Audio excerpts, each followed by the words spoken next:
दोस्तों, stock market समझने के लिए सबसे इम्पोर्टेंट चीज़ है कैंडलस्टिक चार्ट। हर ट्रेडर को ये पढ़ना आना चाहिए, लेकिन बिगिनर्स को ये रेड और ग्रीन कैंडल एक पजल लगती हैं। आज के वीडियो में मैं आपको कैंडलस्टिक चार्ट बेसिक बिल्कुल इजी एग्जांपल के साथ समझाने वाला हूँ, तो वीडियो लास्ट तक ज़रूर देखिए। स्टार्ट करते हैं। तो सबसे पहले देखते हैं कि कैंडलस्टिक होता क्या है। कैंडलस्टिक जो है ना, एक स्टॉक का प्राइस मूवमेंट एक स्पेसिफिक टाइम पीरियड के लिए दिखाता है, राइट। एग्जाम्पल के लिए लेते हैं, एक कैंडल 5 मिनट, 15 मिनट, 1 आवर या 1 डे का डाटा दिखाती है। हर कैंडल का एक अलग अलग फॉर्मेशन होता है और उसमें अलग अलग डाटा छुपा होता है। जैसे आप देख सकते हैं यहाँ पे सामने चार्ट पे, आप हर कैंडल एक अलग अलग टाइप की बनी हुई है, लेकिन हर किसी में अलग अलग डाटा है। अभी हमने 1 डे का चार्ट हमने ओपन किया है। तो एक दिन में स्टॉक ने क्या मूवमेंट दिया, ये डाटा इसके अंदर है, राइट। अब हम बात करते हैं कैंडल का स्ट्रक्चर, कि कैंडल का स्ट्रक्चर कैसे बनता है और वो क्या होता है। तो बात करेंगे, तो कोई भी कैंडल जो बनती है उसमें एक होती है बॉडी, राइट। ये होती है बॉडी। ओपनिंग और क्लोजिंग प्राइस दिखाती है। ये दिखाती है कि कहाँ से प्राइस ओपन हुआ था और कहाँ पे क्लोज हुआ था, ठीक है। और दूसरी होती है विक। विक दिखाता है कि हाईएस्ट और लोवेस्ट प्राइस दिखाता है, ये कि हाईएस्ट कहाँ तक प्राइस गया था और लोवेस्ट कहाँ तक प्राइस गया था। और बीच में ये जो होती है इसको बोलते हैं बॉडी। अब बात आता है कि यहाँ पे दो टाइप की कैंडल्स बनती हैं।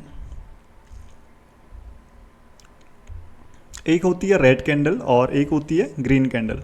तो इसके बारे में हम जानते हैं। जैसे आप ये देख सकते हैं, 1 सेकेंड। जैसे आप ये एक रेड कैंडल ये यहाँ पे फॉर्म हुई है। तो रेड कैंडल का मतलब है कि ये क्लोजिंग प्राइस इसका हमेशा नीचे होगा, ओपनिंग प्राइस ऊपर होगा, ठीक है। यहाँ से ओपन हुई थी और नीचे जाके क्लोज हुई थी, तो ये रेड कैंडल का ये रहता है। और ग्रीन कैंडल की बात करें तो ग्रीन कैंडल दिखाती है क्लोजिंग प्राइस हमेशा इसका ऊपर होगा और ओपनिंग प्राइस नीचे होगा एंड क्लोजिंग प्राइस ऊपर होगा। और ऊपर ये है, ये इसको हम बोलते हैं वीक, यानी कि इतना इसने हाई और लो बनाया था। अभी हम बेसिक पैटर्न के बारे में बात करेंगे कि बेसिक पैटर्न्स क्या रहते हैं इसमें।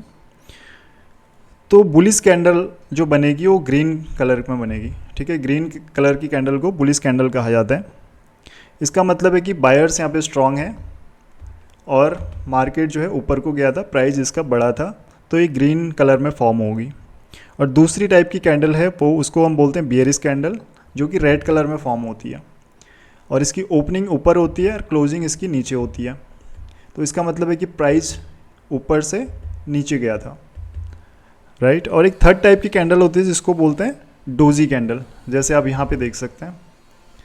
यानी कि सेम प्राइस पे ये फॉर्म हुई और इसी प्राइस पे इसने क्लोजिंग दी, तो ये थर्ड टाइप की कैंडल है, इसको बोलते हैं डोजी कैंडल, राइट। अब बात आती है कि इसकी इंपॉर्टेंस क्या है मार्केट में। तो कैंडल्स दिखाती हैं कि मार्केट में बायर्स स्ट्रांग है या सेलर्स स्ट्रांग है, ठीक है। तो अगर ग्रीन कैंडल बनेगी तो समझो बायर्स स्ट्रांग है, और अगर रेड कैंडल बनेगी तो समझो सेलर्स स्ट्रांग है। तो ये बाय और सेल का ही गेम है, बायर्स और सेलर्स का ही ये पूरा गेम रहता है। तो ट्रेडिंग डिसीजन लेने के लिए कैंडलस्टिक चार्ट सबसे ज़्यादा यूज होता है। विदाउट कैंडलस्टिक चार्ट आप कोई भी ट्रेडिंग डिसीजन नहीं ले सकते, क्योंकि इसमें ही सारा डाटा छिपा रहता है। तो दोस्तों, अब आप समझ गए होंगे कि कैंडलस्टिक चार्ट क्या होता है, इसकी बॉडी और विक क्या दिखाता है, और ग्रीन रेड कैंडल्स का क्या मतलब होता है। आगे के वीडियोज़ में हम सीखेंगे सपोर्ट एंड रेजिस्टेंस और बेसिक ट्रेडिंग स्ट्रेटजीज। अगर कैंडलस्टिक चार्ट समझ आया हो तो लाइक ज़रूर करें, और स्टॉक मार्केट बेसिक सीरीज देखने के लिए चैनल्स को सब्सक्राइब करें।